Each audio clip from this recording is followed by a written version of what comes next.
Tonton actually could be an option that Evos Glory can pick for themselves. You know, they already have a lot of physical damage right now. They need magical, and from the looks of it, with the Valentina and Lilia ban, they might want to put the Angela in mid. So the Tonton could provide the magical damage that they need in their composition right now. Let's see if RQ read it out. They've already read one magic damage dealer, Harith, out. Will they go for the Natan as well and then force a physical damage marksman duel in the gold lane? I mean, that is possible, right? Yesterday, Clockun did pick up the Angela in the mid lane. So with the carry being taken out by RRQ, no mage? Right, I mean, that's what the Natan does make sense. First pick, though, is going to be the Brody, so not that. Will RRQ go for it, though? Especially in that matchup against the Brody. I feel like it's not the worst of matchups, but it is pretty tough against any kind of Brody that does know how to extend or push his advantage in the laning phase. With the Mathilda, though, maybe they're willing to take that risk. Bruno and Vexana is still open up until this point. Do you think that RQ may want to pick it up for themselves? I think the Vexana, I think they will have no issue. I think it works well over here. Provided they take the sprint, though. I feel like if Octa goes for the Flicker or the Purify, won't be enough against this kind of composition. It just runs you down. You need to be able to just keep up, right? And run away from this danger.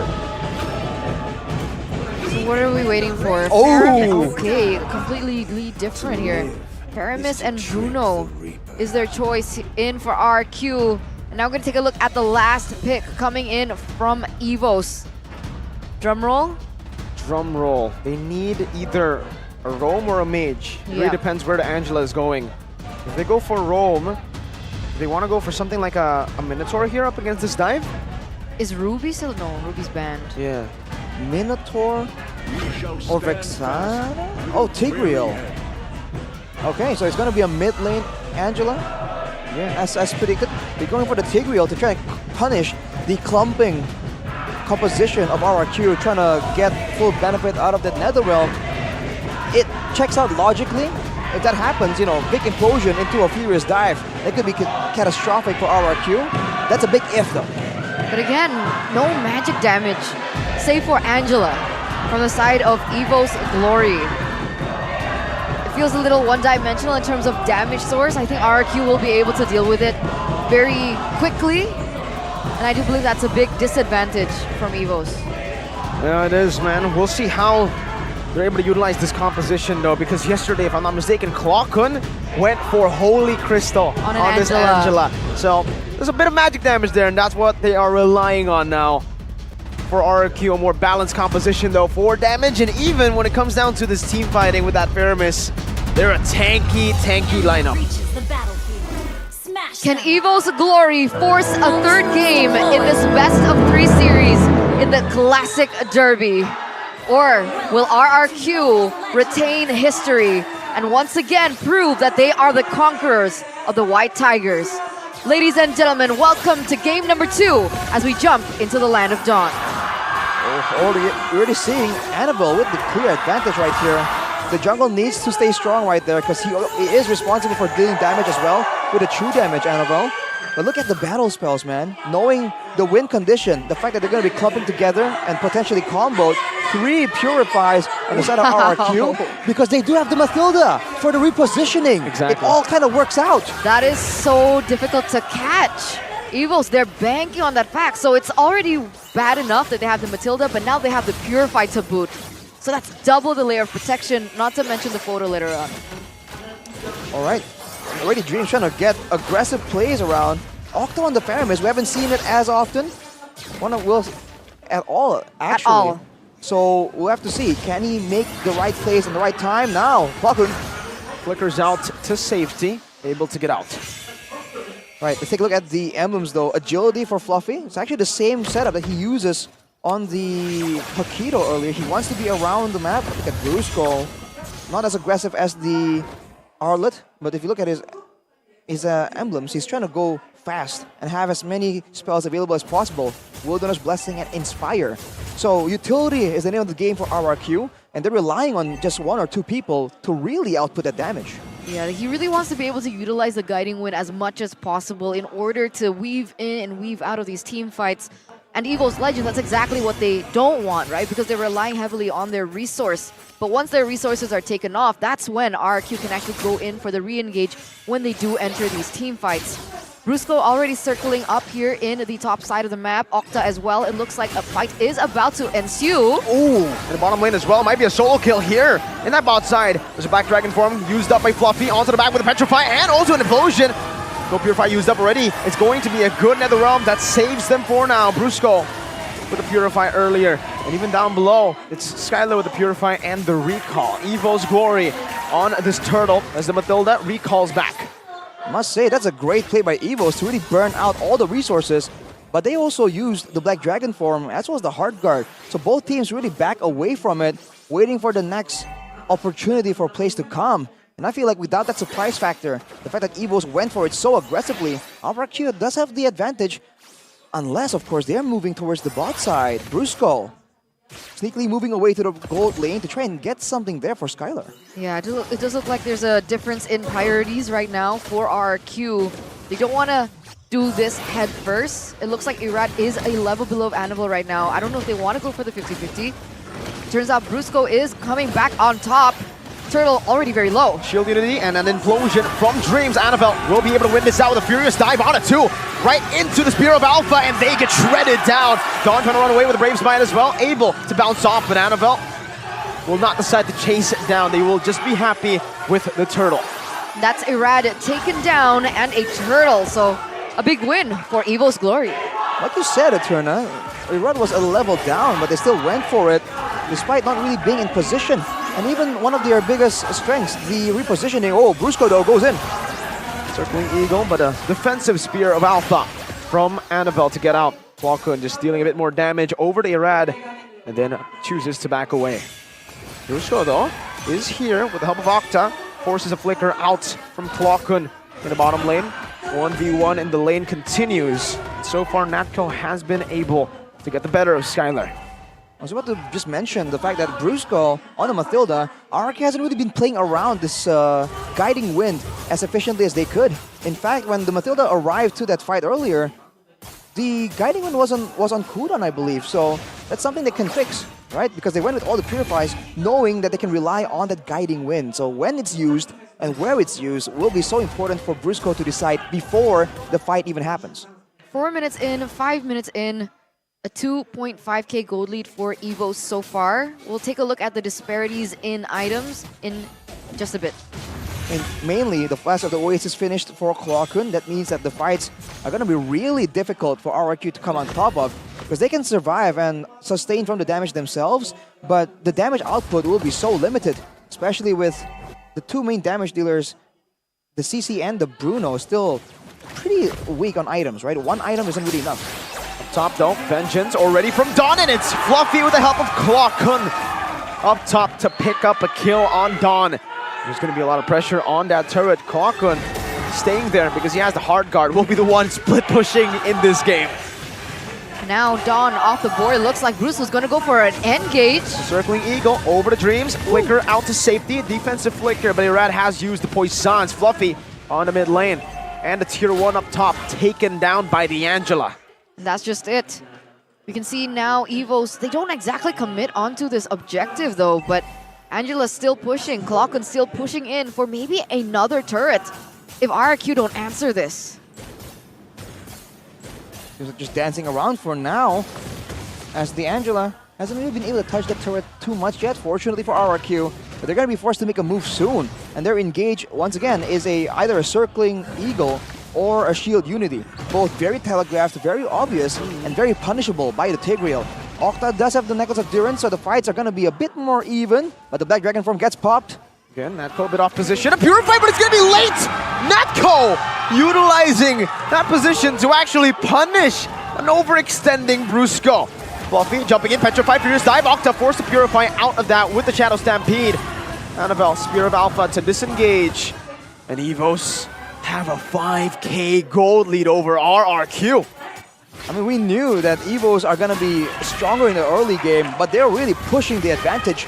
And RRQ, despite having the tools to survive, they're not really getting forced into team fights. They're getting forced into weird skirmishes by the weird macro pressure that the Angela brings to the table. So now, instead of having great solutions for big combos, they're just losing it out because they can't save individual members in time.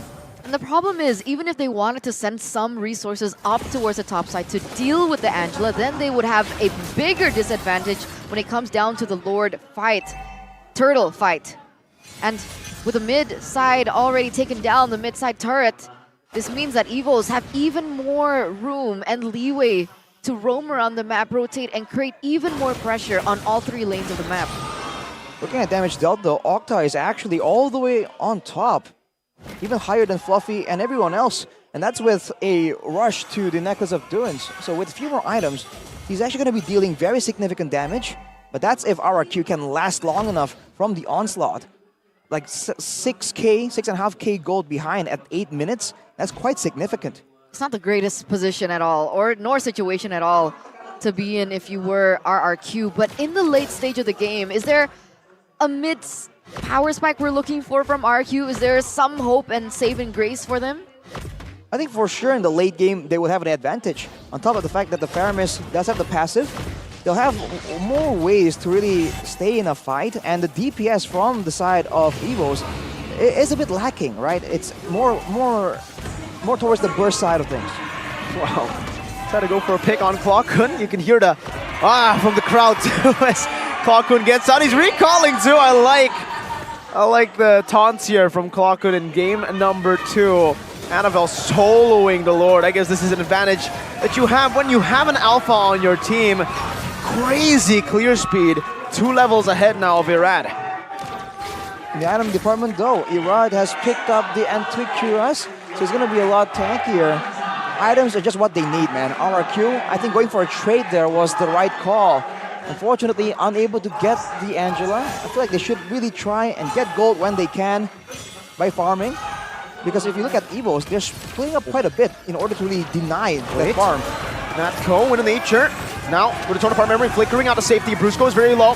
Natco has to have the hard guard, but Dreams gets taken down. Now it's Natco who's trying to run away, but also kiting them in the process. Skylar sliding tackle, Annabelle zoning them from this turret. Evos have lost their roamer, but they are able to get a tier 2 turret off of that play. 8k gold lead. 8k gold lead for the White Tigers now in the 10th minute of the game. It looks like they're starting to look for more in the mid lane, looking for more pressure. Do they get the turret? The Lord is still marching on the top side. RRQ, can they try to deny the inhibitor takes coming in from Evo's Glory? I think they can. For Evos, they do have that advantage. Having a Brody means that it's very easy for you to really do some damage with a limited window of time against turrets.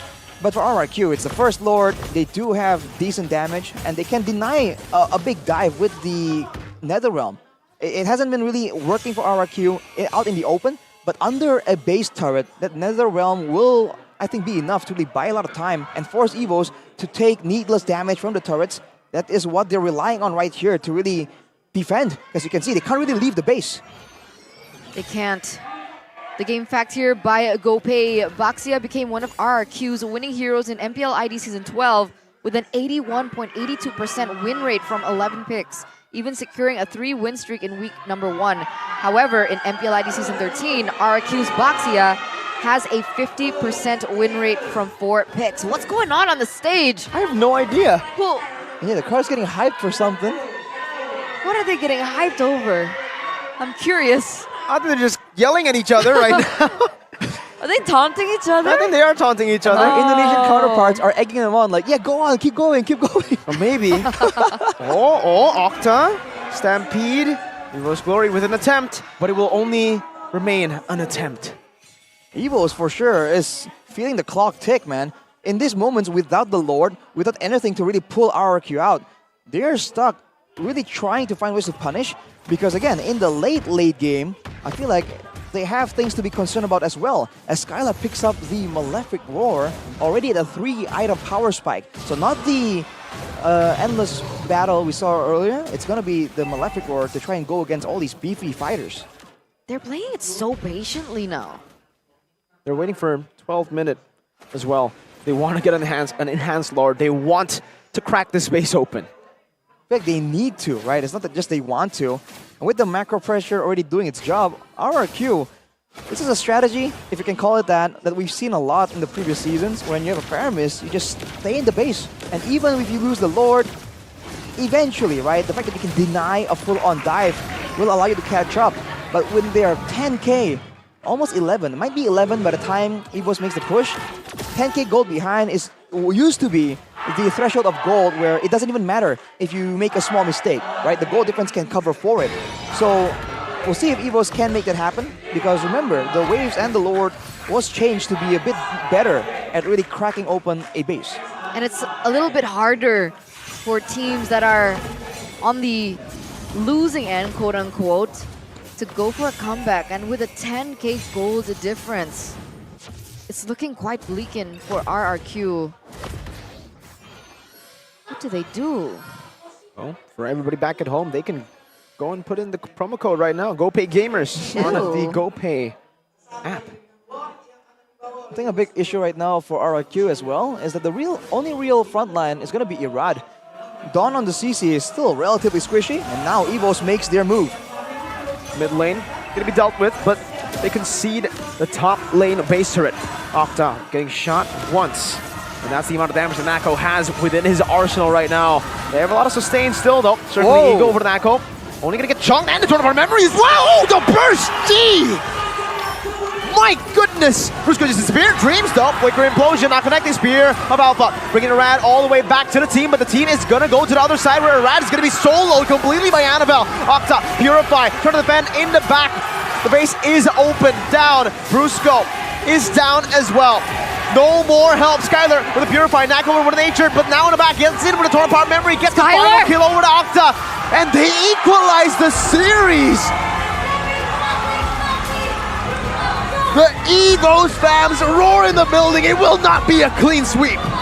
Not today, say the White Tigers. They have successfully forced a game number 3 in the first El Clasico, or the Classic Derby of MPL ID Season 13. And it was a stop. A 10k plus gold lead for Evos.